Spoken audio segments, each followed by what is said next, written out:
Welcome to Forward Progress on the Hammer Betting Network on this Tuesday, December 5th. We've got an action-packed show. We'll discuss the Monday Night Football game, including are the Jaguars in trouble if Lawrence misses a few weeks? Can Jake Browning save the season in Cincinnati? Also, it's shaping up to be our first extreme weather week, and how should we navigate something like that? Plus some film review. Just a reminder, Forward Progress every Monday to Friday. If you're not already, you should really subscribe, hit the notifications bell so you don't miss any of the content, and smash the like button. Of course, none of this will be possible without our sponsor, Pinnacle. They're the world's sharpest sports book and available to bettors in Ontario. Find out what the pros have known for the last 25 years. Everyday competitive odds, your trusted sports book. Bet smart, bet Pinnacle. Must be 19 plus in Ontario. Please play responsibly. That being said, I'm your host, George Tsilfidis. I'm excited because Sharp Clark is back with me, NFL originator, betting analyst at 4for4.com. Clark, how are you, my friend? Good. Less hair, more hat, less baritone than the prior week, but hopefully I can still fill in. Good. I'm glad to have you back. Drew is really making me feel self-conscious about my fading hairline. Clark, Monday Night Football, we have had the pleasure of discussing a major injury on like half of these shows. Started off with Aaron Rodgers after week 1, and then Nick Chubb week 2. We had a little bit of a dry spell, but last night Trevor Lawrence gets hurt. It looks like he's got a high ankle sprain. Are the Jaguars in trouble if he's going to miss 2, maybe 3 games? Yeah, absolutely. And not just him, but I mean, Christian Kirk got hurt early in that game, and we'll see how serious that is. But this is a thin receiving group that really kind of dropped off offensively when they didn't have Zay Jones available. They got a rookie involved last night, but I don't think really that's a sustainable way to do it. And if Trevor Lawrence is down too, this is an offense that is not good enough outside of Trevor Lawrence to sustain a real playoff presence in the AFC, and they'll be kind of an easy out, I think, for some of the other playoff teams. But if Lawrence comes back and they win the division, then they can still compete. We haven't had ankle watch like this since Mahomes in the playoffs last year. It's so funny. The Jags everyone thought going into the day they'd go to 9-3, control their destiny for the 1 seed, and now it's all of a sudden they're only 1 game up on Houston and Indy for the division, and they've got a fight on their hands. The Miami Dolphins, benefactors of that result last night. How about the Jaguars defense? First, the Houston Texans torched him a couple weeks ago. Then Cincinnati moved the ball at ease. Is this Jacksonville defense maybe not as good as we thought it could be? It's a bit suspect after last night. I'm having a hard time figuring out who Browning is. I thought he really struggled against Pittsburgh, and then I thought he was really sharp last night. Like, I mean, sure, you can pin some of that on the defense, but some of it was just he was making sharp throws and good decisions, and receivers were making good catches. And so I think I'm going to need more film on Browning, ideally, to make a judgment on whether this was something that they can repeatedly exploit about the Jaguars defense, or whether this was just the Jaguars defense isn't as good as we thought it was, and they just capitalized against some bad quarterbacks. 100%. I guess we'll find out a little bit more against Indy, but maybe they're not a good gauge because they also have a suspect defense. We got a little curveball question, and of course, if you've got questions in the chat, drop them to us and we'll answer when we can. Nathan says, George, as a Dolphins fan, which potential wildcard team would you least want to see in the playoffs? Of the teams that are standing there right now, I probably do not want to see Cleveland.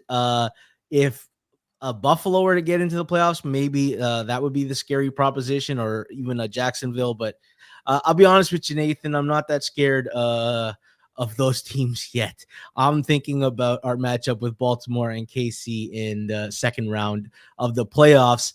Clark, let's talk some film review. Lions and Saints was an interesting game. The Lions jumped out to a really big lead, and then they had to hold on for dear life at the end of it. How did you see this game when you were watching the film? Yeah, so the first way I experienced this game was like most people. I'm just kind of keeping an eye on the scoreboard and seeing the highlights come in. And it really looked like the Lions were just rolling the Saints. And then the Saints scored a bunch of points in catch-up mode, and we've seen this before. But that wasn't on the look back. That wasn't really how I felt like the game went. I mean, the Lions came out in their first drive and really put together a really solid drive, scored a touchdown, great. But then on the first play of the Saints drive, Derek Carr threw a somewhat late pass over the middle to Juwan Johnson. It wasn't a great throw, but it wasn't a terrible throw. And Juwan Johnson, it hit him in the hands, and it popped up for an interception for a short field. Lions converted on the short field to get a 14-0 lead, and then 2 big plays on their third drive, and it was 21-0. And I didn't really feel like the Lions were dominating or doing anything particularly special. The Saints defense came in banged up, so I expected the Lions to be able to do a little bit of that on offense. The rest of the game, they really weren't that impressive. And even early in the game, one thing that's been concerning me about the Lions is the lack of faith they're putting in Jared Goff in key situations. They seem to still be hiding him. And there was an early 3rd and 7 where they ran the ball with David Montgomery, and they converted. Great. I mean, you ran for 7 yards on 3rd and 7. That's not sustainable offense. That's not how you beat good teams. That's not how you compete with the best teams in the NFL. And so those are red flags for me when teams do that, when you don't trust your quarterback to drop back and deliver the pass on a 3rd and long. Their 3rd down conversion rate wasn't particularly impressive. They did have 2 on their final kind of game-sealing drive that were very good, but for the most part, they're still struggling to sustain a passing game that is really impressive. And their defense, as everyone is aware of, is just not playing that well. They're letting things happen downfield, and they let the Saints come back in this game even after Derek Carr got hurt. And Jameis Winston is not a good quarterback. That's my biggest takeaway from this game is you're trying to figure out how do you price the Saints if Derek Carr misses this game. And my takeaway from the limited action we've seen in relief where Jameis Winston has come in for Carr is that this Saints offense deserves a big downgrade when they go to Winston. A lot of times we blame the quarterback for an entire offense's dysfunction. And this Saints offense has been dysfunctional outside of Derek Carr, but Carr is getting all the blame. This isn't a situation where I think the backup quarterback can come in and, turn things around and change the mojo. I think Carr's been doing the best he can with what he's been given. And if you watch the film of that Lions Saints game, there was one big play that Winston had, and it was a throw where he threw it directly to a defender. I mean, the defender was ready with his hands. He was going to pick six it, no doubt. And another defender came in and tipped it away from him into Chris Olave's hands, and he turned around and ran up the sideline for a big play, setting up a touchdown. That's not sustainable. Their best offense with Winston was actually when Winston was not in, and it was Taysom Hill. So maybe they lean on Hill more moving forward with Winston at quarterback, and that's a good thing. But I just don't think that this is a Saints offense that should be treated as on par with Winston as it was with Carr. How is there a point value you can put on a downgrade? How would you downgrade them? I don't do point values that way. It's more depending on the matchup. But it's a situation where if they're unable to run the ball in the matchup, it's more of a downgrade with Winston than it was with Carr, than it would be against in a situation where they can succeed on the ground game. That makes the downgrade less significant. So a lot of it depends on what the defense is able to stop. That's a good point. The one thing I picked up on film was that what part of what makes Ben Johnson so good as a play caller is he picks on the vulnerabilities of a team. Like you'll see Detroit sometimes dial up heavy run script against teams. Against the Saints, they were missing Marcus May, Pete Warner. So the middle of their field was gutted. And what did they do? They just dialed up Sam Laporta a whole. Like he caught 9 balls. Nobody else caught more than 2. Like not even Amon-Ra St. Brown. They said, we've got a matchup advantage in the seam, and we are going to pick on it. And that's kind of what Ben Johnson did as a play caller there. That was my general perception of the game. I thought the beginning was misleading. Unfortunate. Even the pick you said about the Lions player got, like he caught it with one hand. Like he was also going the wrong way, stuck his hand back, pulled it in. It's like, oh, come on. That doesn't get picked under normal circumstances. It's funny. You covered the Saints. I'm covering their opponent this week, the Panthers. I broke down the film of the Panthers and the Titans last week when I was talking to Drew. And I don't know why, but I wanted to do it again because this time everybody was exodus from the Panthers and it was a new regime. And I said, maybe some new ideas. Let's see how the offense operates. They did some nice things. I thought they got Bryce Young on the move more bootlegs, rollouts. I think they have to change his throwing lanes because Clark, last week I noticed on a screen pass, he had to do a jump pass to get the ball over a defensive lineman on a screen. He tried to do it again, pulled it back down, decided not to, and ended up getting crushed in the pocket. It's very problematic. The thing is, I still think he's being sabotaged by a really poor coaching, and I'll tell you why. The Panthers get to the 1.5 yard line, and they have second and less than a yard, so they can achieve the first down without getting the touchdown. They go fade to Mingo, incomplete. Then they run it out of shotgun in third and less than a yard again, lose yards and settle for a field goal. I'm like, who the fuck is calling these plays? Especially like when you're so congested in the red zone to run out of shotgun. Then fourth drive of the game, 3rd and 1, again, run it out of shotgun, lose yards and punt. I noticed this because they did it a lot last week too against Tennessee. Like there was a play, Clark, on the first drive against Tennessee. They were 4th and 1 on their own 40, and they decided to run it. Again, it was out of shotgun. They pitch it back, and it's the first time Miles Sanders touches the ball is 9 yards behind the sticks. You need less than a yard. What are you doing? Like, and if you're going to run out of shotgun, I'm not saying it can't be credible. It can't work. You have to have a credible passing threat or an O-line that is good enough to hold their blocks a few seconds longer. Carolina has neither of those things. So this is not an offense that is designed that can do that. A couple other things. Bryce Young, I think he's a little bit shell-shocked. He panics under pressure. He had a play 2nd and 8 where pressure came immediately. He threw it backwards, out of bounds, minus 11 yards. That's a drive killer, right? You're in their territory. You've just ended the drive. He gets happy feet. They don't trust him at all. Like on 3rd and longs, it's everything short. Even a Hail Mary before the end of the half, he just threw it out. They treat it as a punt. I'm like, you're at the 49-yard line. You can't make it to the end zone with a throw. What do you have to lose? You have one win. Are you really protecting the kid's like fragility, his ego? That being said, he still made some good plays. Like I thought that first touchdown drive, 3rd and 9, stands in the pocket, delivers a back shoulder pass under pressure. Next play, audibles to a run. He sees something. They gain 8 yards, stands in the pocket, throws a beautiful pass, leading his receiver in the air. Big gain inside the 10. They get a touchdown. So those were my overall thoughts on the Panthers. I think coaching is playing a big factor. I think Bryce Young does a lot of things wrong still, but I don't think he's being put into an ideal situation. And it's not just talent and receivers can't beat their cover guys. I think the coaching is very, very poor. I asked myself too about the Bucs. I said, who's at fault? Is it Baker? Is it the offensive scheme? I think the coaching shares a lot of the blame. I know Baker had one really bad throw, back foot, too much air in the rain, and it's like you're just asking to get picked. But first drive of the game, Bucs in Carolina territory, offensive pass interference to erase a big gain. Now they're back on their own 48, 2nd and 19. Clark, 2 passes, right? At the worst, you're trying to get into field goal range. They run at a 2nd and 19. And like my question is, what's a successful run that you justify? Like, how many yards do you need to justify that? 8 yards, 9 yards, 10 yards to justify why you did it? Of course, they don't gain that. They wasted the 3rd down and they end up punting it. So my takeaway from this was 2 poorly coached teams when I watched this game.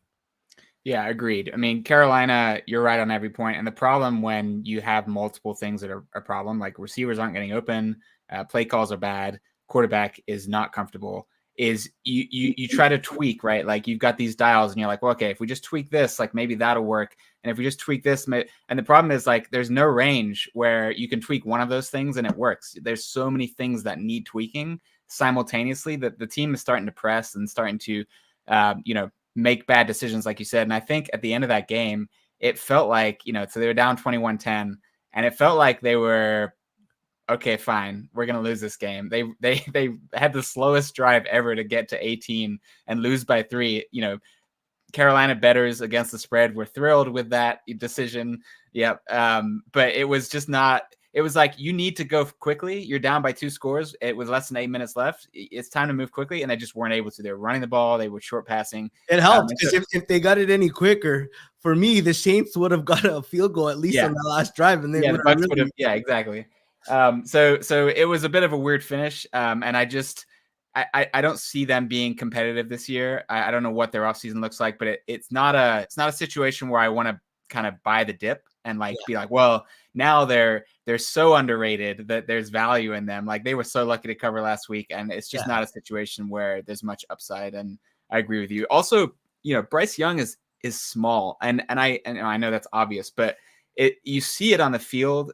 Like, size does not indicate whether a person is durable. But I want to compare him real quick to Devonta Smith. I'm gonna go randomly off script here, but Devonta Smith caught a ball against the 49ers, I don't know, 6 or 7 yards short, maybe 10 yards short of the first down marker on third down, and ran through a tackle of a linebacker that just or maybe it was a safety, but it was like he was wrapped up and he just escaped it and kept it going and got the first down.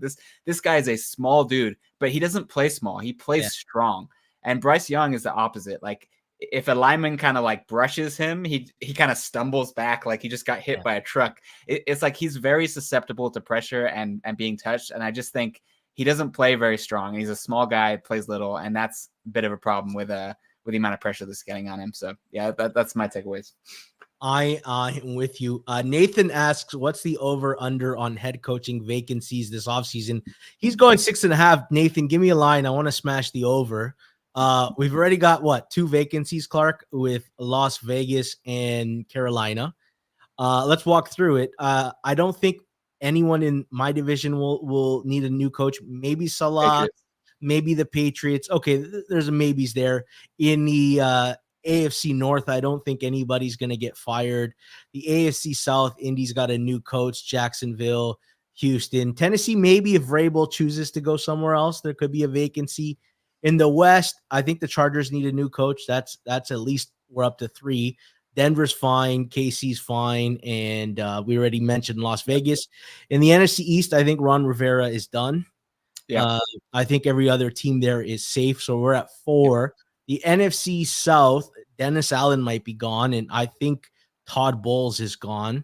We already mentioned Carolina. Atlanta might, but if they win the division, I think they'll probably stick with Arthur Smith. So, okay, let's call it 5 at that point. Maybe Nathan set a good line here. NFC West, Seattle's fine. Rams are fine. Arizona's fine. 49ers are fine. And in the North, Chicago, Eberflus.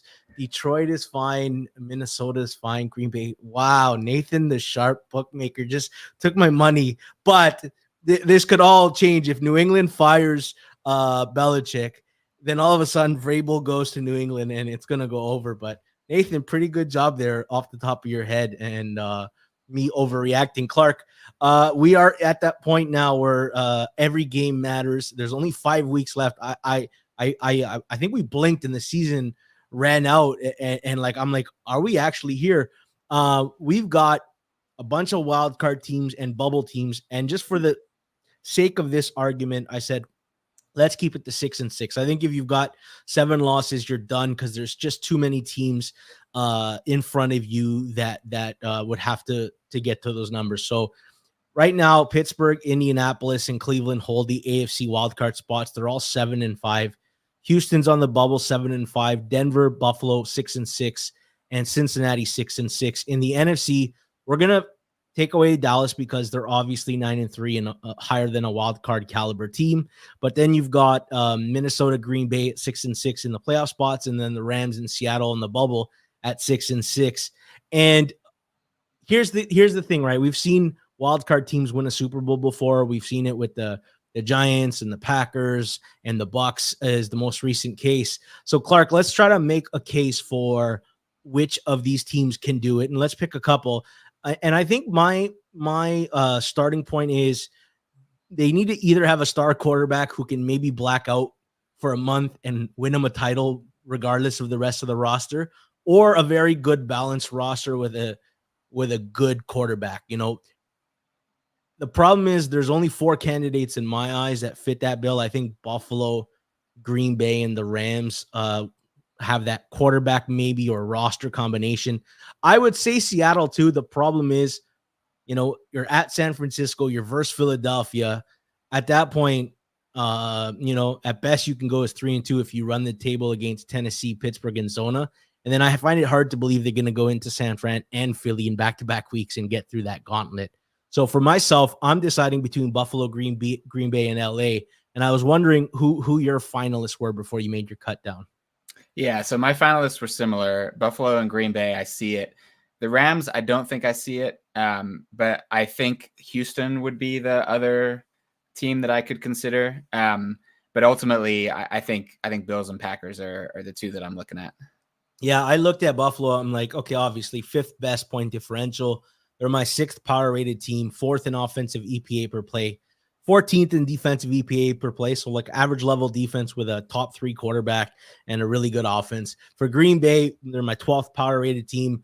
They're 9th in offensive EPA per play and 22nd defensively. But just the last 4 weeks, that post bye when they finally got healthy, 3rd in offensive EPA per play. Jordan Love is blacking out. And 20th in defensive EPA per play. For the Rams, here's why I thought it's an interesting case, because they finally got healthy. And in the last 4 weeks, Clark, 4th in offensive EPA per play, 8th in defensive EPA per play. And with Kyron Williams, Cooper Kupp, and Puka Nacua in the same lineup together, 33 points per game, 412 yards per game, 3-0 record. And that's why I thought they might be an interesting case, plus a good coach and a quarterback. Those were my 3, but the only 2 I'd consider making a bet right now is Buffalo and Green Bay. Yeah, I agree. I mean, Green Bay is doing exactly like we talked about this before the season. We talked about this. I mean, like if you've been watching this show, this is a shout out to this show. You're already watching it, so we don't need to convince you. But 3 weeks ago, I came on here and my film review was talking about how Jordan Love had turned a corner and what he was doing was working. This offense is clicking, get on board. 2 weeks ago, George came on. His film review was the same thing, like banging the Jordan Love drum. And now it's like, okay, we've been talking about it for weeks and he's been doing it for weeks. This is what we anticipated. It's a young offense with a inexperienced quarterback who has talent, but not experience, a good coach in terms of scheming, especially. And then defensive talent that has had a hard time putting it together on the field. This is the formula for a team that can get better over the course of the season as they figure out, what the offensive roles are, what the defensive roles are. They also dealt with a ton of significant injuries early on in the year. They're getting healthy. Hopefully they get Aaron Jones back. They've been doing it without him. This is a team that knew that this year was kind of a trial run. It was year 1 of a 2-year build where next year was really when they're trying to win.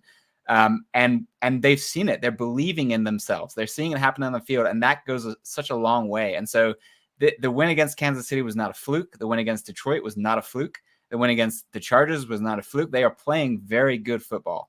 And so I think you have to throw out those early season numbers and treat them as a competitive team that can go into a hostile environment in the playoffs and put up a fight. Whether or not they win, another question. We'll see. Like Jordan Love doesn't have that playoff experience some of these other quarterbacks do in the playoffs, but I think they're feisty and they can win. And then on the other side, the Bills it's pretty obvious. I wanted to find something more interesting, like, identify one of the other wild cards. But I think the interesting thing is just that I don't think the Browns have what it takes to make a playoff run. I don't think the Steelers have what it takes. I don't think the Colts have what it takes. I don't think the Broncos, I don't think even the Texans, without Tank Dell, he was an integral part of their offense. And I think they're going to miss him a lot. They're also playing without Titus Howard. It makes a difference. Yeah. I love CJ Stroud's long-term profile, but this isn't a Texans team that is good enough to go on the road and beat a Kansas City, go on the road and beat even a Miami, even a Baltimore. So I really think that the answer is just if Buffalo can get in the playoffs, then they're live to make a Super Bowl run. And that's the boring answer, but it's the true answer based on my film. Yeah. 2 notes. Obviously, Buffalo's schedule is a gauntlet, but if ever there was a team that could make a run, right, at the Chiefs, home to the Cowboys, at the Chargers, home to the Patriots, at the Dolphins, it would be Buffalo. Green Bay, on the other hand, has a very easy schedule. Clark, at the Giants, versus the Bucs, at the Panthers, at the Vikings, home to the Bears. Not like it's a 5-0 easy sweep, but they could go 5-0. They could go 4-1. Probably at the least is 3-2. If they get into that 6 seed, Clark, I kind of like them rematching against Detroit. And then you never know after that, right? Like if Dallas, as we assume, will beat the NFC South team up, then you're probably getting maybe a Dallas San Fran round 2 matchup and a Green Bay Philly matchup. I think that would be quite interesting. A fun exercise and maybe worth the sprinkle. Clark, I don't know if you could tell, but if the totals crashing 3 and 4 points this week in several games didn't tell you, we are expecting extreme weather on almost every East Coast game.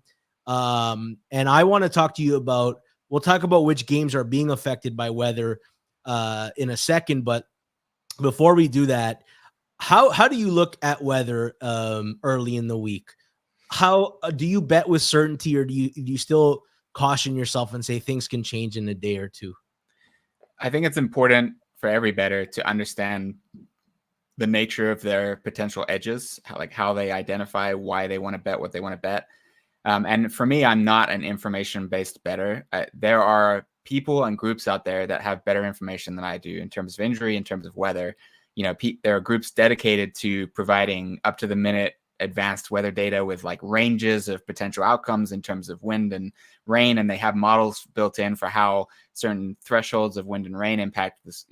I don't have those in my model. I don't use those. It's not my focus. So I never play a weather angle, because if I see something, it's something that another group has seen before I did, and if it's not moved, then there's a reason for that, right? So the way that I handle weather myself is I handicap my games as usual, and then I think about if there's weather impact, what will that do for my handicap? Which direction will that send it in, directionally? And so a lot of times that range of outcomes is favorable for me. So for example, I bet the Bears heavily this week at open. They came in as 5-point underdogs, 4.5-point underdogs, bet down aggressively. And part of that move was my numbers made it, even disregarding weather, I liked the Bears at that number. But on top of that, I'm thinking, okay, they're playing in Chicago. They're playing in December. There's a potential for massive weather impact here. Which team does that hurt more? And Jared Goff on the road in the elements, that makes it even worse for Detroit. So in that case, I'm saying I don't know exactly whether or not weather is going to be an impact, and if so, to what extent. But I know that it favors my side of the handicap already. Can only get bet. It can only regress positive. It's like betting a team with at a number you like, but there's also the potential that the injury regression helps your case even later in the week. What are you looking at specifically for is it when you consider do you look at player props in the weather games, or do you stick to what you do best, or do you find edges in opportunities and extreme outcomes? I haven't historically. I think you can go both ways on it too, because sometimes things are overdone or like overcorrected in the weather. A lot of times you see, oh, it's going to be such bad weather, and you're 4 or 5 days out, and like we don't know, like nobody knows. Meteorologists can make educated guesses, but things change rapidly. So I haven't historically made money betting props into weather, because I'm not an information-based bettor, and there are information-based bettors that do it better than I can. But that is something that I would be looking to expand on, like moving forward as I expand out my model into other areas. It's just not something that I currently do. Yeah, for myself, last year, Cleveland, New Orleans was example of an extreme weather game. And I like to bang alts on when I think, okay, if there's a lot of wind, I think it's going to be less passing, more running. So with the Saints, rather than just bet a Taysom Hill over, because it makes sense to run him a lot more, mobile quarterback, why don't you bet some extreme alts in case there's a completely different game plan and not just pricing based on normal game plan. And I think there's some opportunities like that. Let's look at the weather.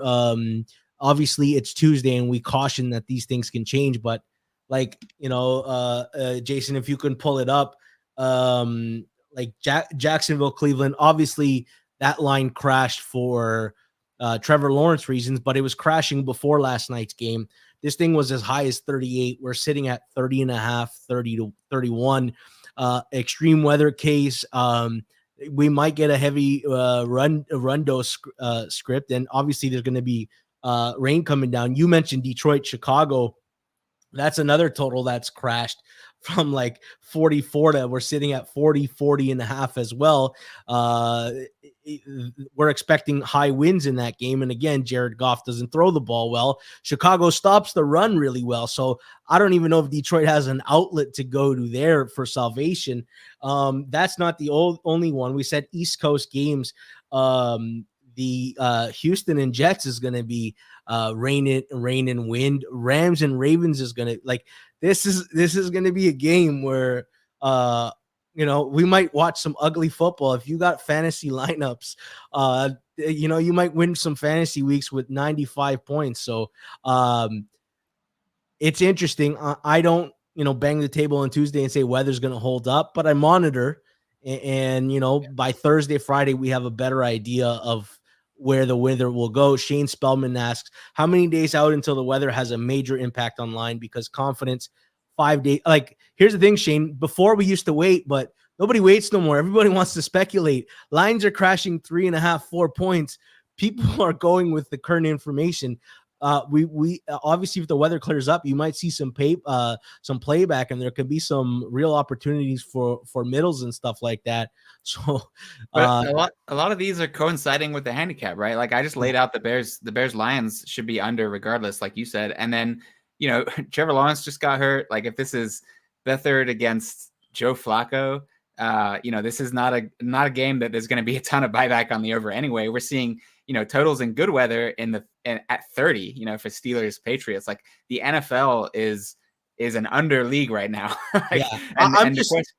I'm shocked, Clark, that they're moving so. I remember last year was the first time remember the Buffalo Cleveland game when we were expecting Snowmageddon, and the line traded from like 47 to 42 by Tuesday morning. And I'm like, shit, we don't wait anymore. We tell people proceed with caution. And some people out there with market influence are fucking betting this shit aggressively because my God, like the lines have crashed. And unfortunately, it's not a game. Like you said, I don't have the best information. So Tuesday, I'm not making weather bets. It has to still coincide with the handicap that I like. Chosen Sports says Colts at 40 seems light.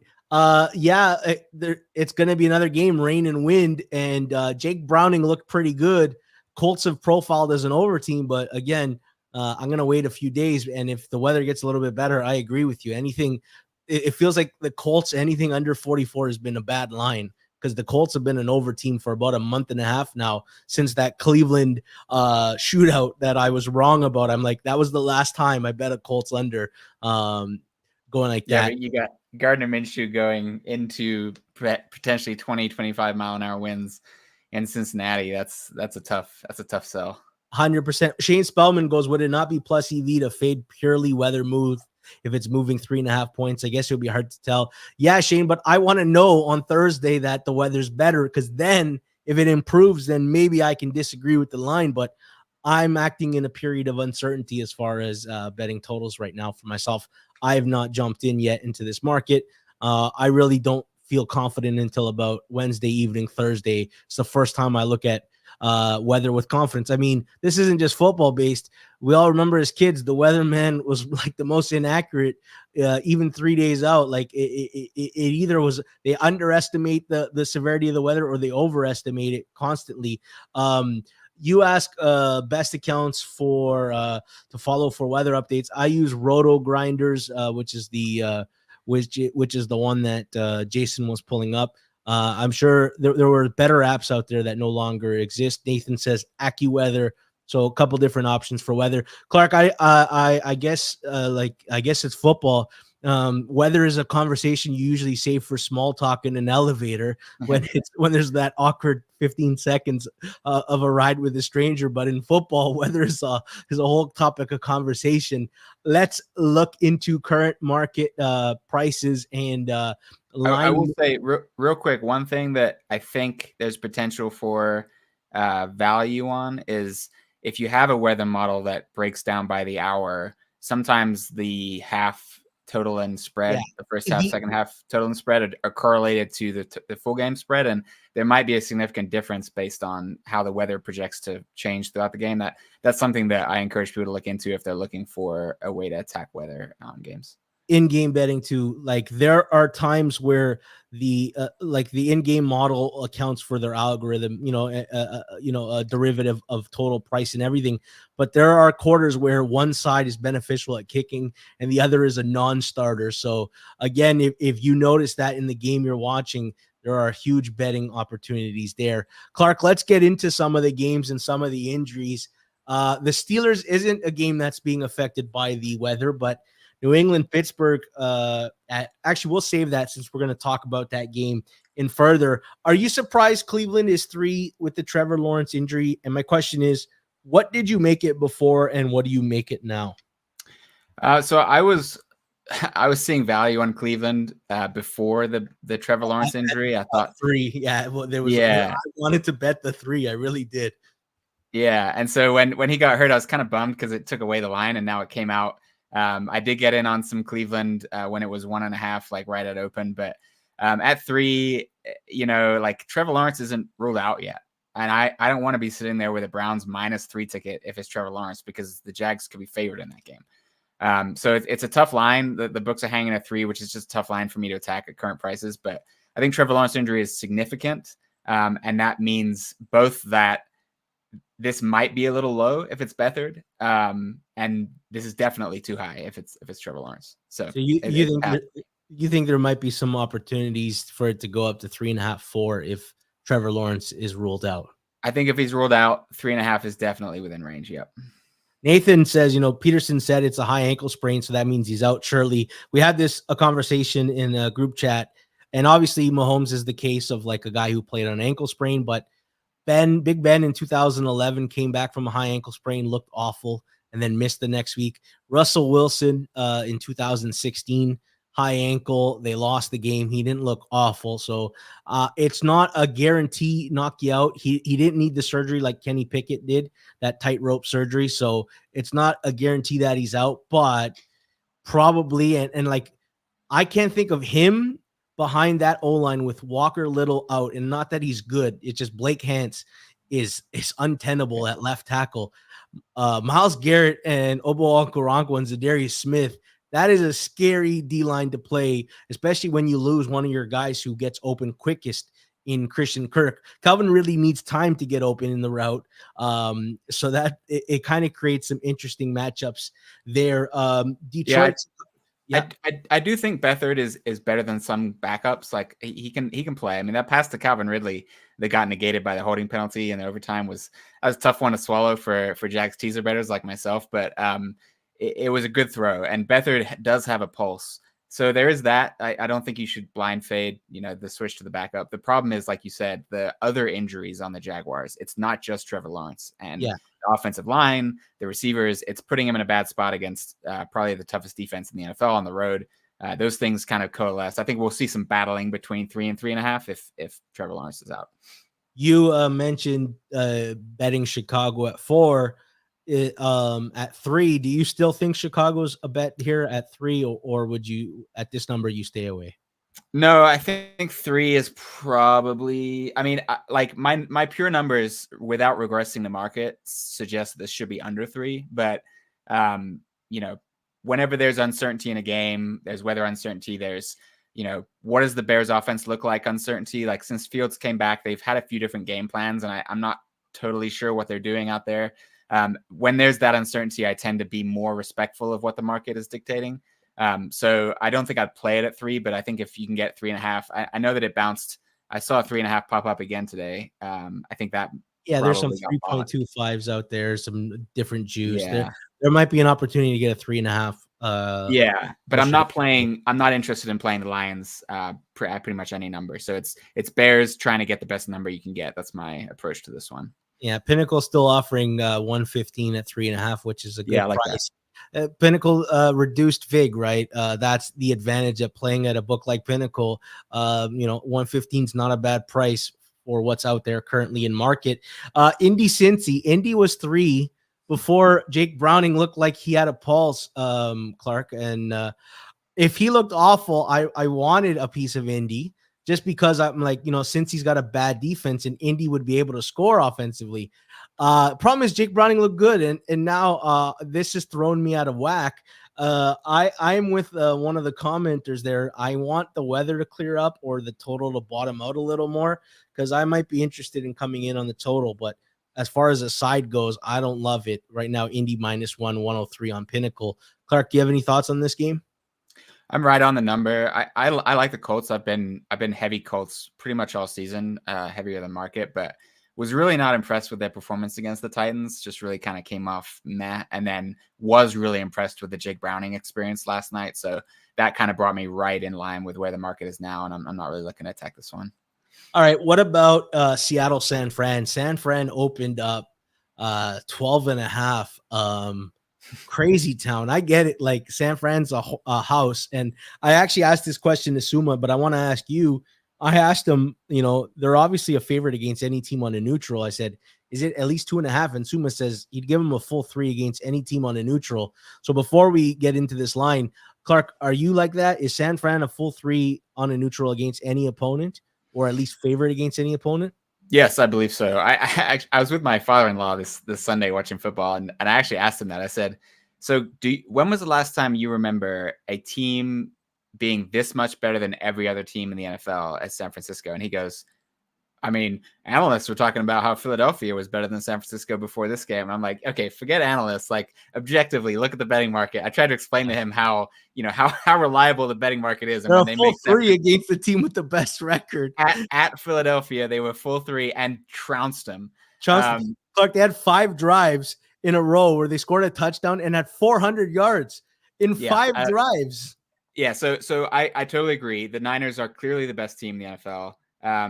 Shane Spellman, Clark vindicated on San Francisco Philly. It was so satisfying. After all the fights we never really got to see it last year. We got to see a few drives, and then although this San Fran offense is like next level this year. I know it was good last year, but Brock Purdy's something else this year.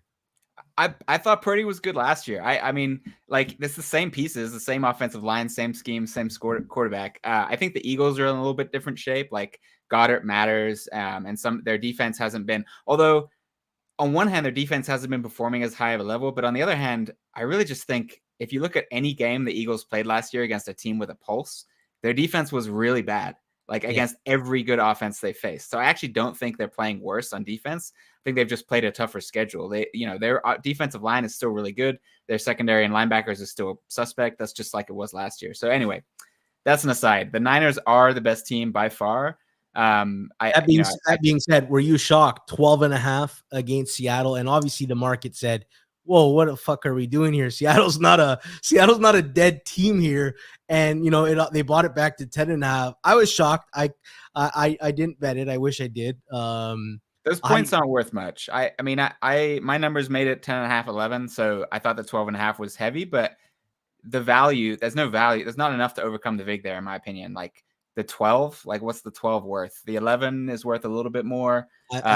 I make it 9.5. That's my head. Then you should have taken the 12.5. For sure. I absolutely should have. I thought that there was a chance, though. I guess, or I was just too slow on the draw when it moved. I thought there was a chance it could go up to 13.5. Just you trounce Philly, that maybe there's that early market sentiment, but I guess I've been wrong a lot on Seattle this year, and I don't know exactly where I stand with my number with them. So that's part of the hesitation. Like, I thought that they were good value in Baltimore at 6 and they got killed. And then I thought, 7 at home against San Fran. I didn't bet them, but I'm like, oh, that feels like a lot. And then they got killed. And then I thought Dallas was an easy teaser leg last Thursday, and I was very lucky to get that one through. So I'm like, when you've been wrong about a team for a month and like your read on them is not good, I'm like, on paper, Clark, their defense looks good as far as players, like a pure talent perspective. They don't play very well defensively, though, Seattle. Well, I mean, yes and no. Like, I think it's important to look, when you're watching football, if you're trying to make predictions about the future, it's when good plays happen, sometimes it's just really good offense and sometimes really bad defense. And Seattle's defense was playing fairly well against Dallas. I know that sounds crazy because it was like the most high-scoring game of the season. That does sound crazy. I want you to finish your point here. But it was how well schemed the Dallas offense was, and the placement of the ball by Dak Prescott. The Seattle was getting pressure. Like, they had that sack where the the lineman had Dak wrapped up, and the ref even raised his hand like he was going to stop the play. But I guess he didn't blow the whistle because he kept going. Like, Seattle was in the backfield. They were making these plays. I didn't think that it was a situation where Dallas just kind of rolled over a bad offense. I thought it was a situation where Dallas played a 90th percentile offensive performance against a defense that was, has vulnerabilities that you're able to capitalize on. And the Niners will be able to capitalize on those vulnerabilities too. But I just don't see it as a bad defense. I see it as an average defense. All right, let's talk Buffalo, Kansas City. That three barely, that look ahead three did not appear. We're at 2.5. A lot of people love betting the Chiefs under a field goal. I don't feel that sentiment still exists in the market right now. It's hard to back this Chiefs team confidently with as bad as their receivers. And like even Travis Kelce hasn't looked good in a month and a half, right, Clark? Like there's nobody that really scares you on that offense. I mean, like Pacheco feels like the most dangerous weapon on that team. And Buffalo's off a bye with the entire season on the line against basically the team that started their down spiral a year and a half ago. This just feels like a Buffalo spot here, doesn't it? Yeah, I don't know. I mean, these two teams are so hard to bet right now. I'm teasing Buffalo. To me, yeah. I find it hard to believe that KC can win with margin against Buffalo. I don't want to bet 2.5, but I want Buffalo teaser here. Yeah, I mean, that's true. Although the way the Chiefs defense, I mean, outside of Sunday Night Football, Jordan Love and the Packers eviscerated them. Outside of that performance, the Chiefs defense has been playing really well, which can present obstacles for that kind of +8.5 teaser. But both teams have the potential to dominate any team in the NFL on any given day. They still have that. Like we're not living in the past. The current teams as constructed have that ability. But there's so many little things going wrong. And both of these teams feel more impacted by those things going wrong than they have in previous years. Whereas, I mean, we're still actually seeing I think there was a 3rd and 17 that Mahomes converted fairly easily against the Packers. He tucked it like he was going to run to draw the defender up, which is he never had any intention of running that because he knows it's 17 yards and he's in the middle of the field. But he did that to pull the defender up to throw it over his head, which was amazing. So he still has that in him, but it's typically things are harder. He doesn't have the receivers downfield that he can trust. Sky Moore is not running the crisp route that he expects. There's miscommunications. It's week 13, week 14. These things matter. But the Bills are the same way. I don't know who they are on offense. I don't know their identity. When things are getting tough for them, it's just, all right, Josh Allen's just going to run and try to get the first down. And he typically does. But it's not a situation that I feel like there's an edge. I think the market has no idea what to do with this game. They're making the Chiefs 2.5 points favorites at home, which is what you do when you have this kind of situation. So Bills teaser or pass is probably the right way to approach this game, but I just haven't come to full grips with it yet. Eric says Houston -0.5, Buffalo 8.5 teaser.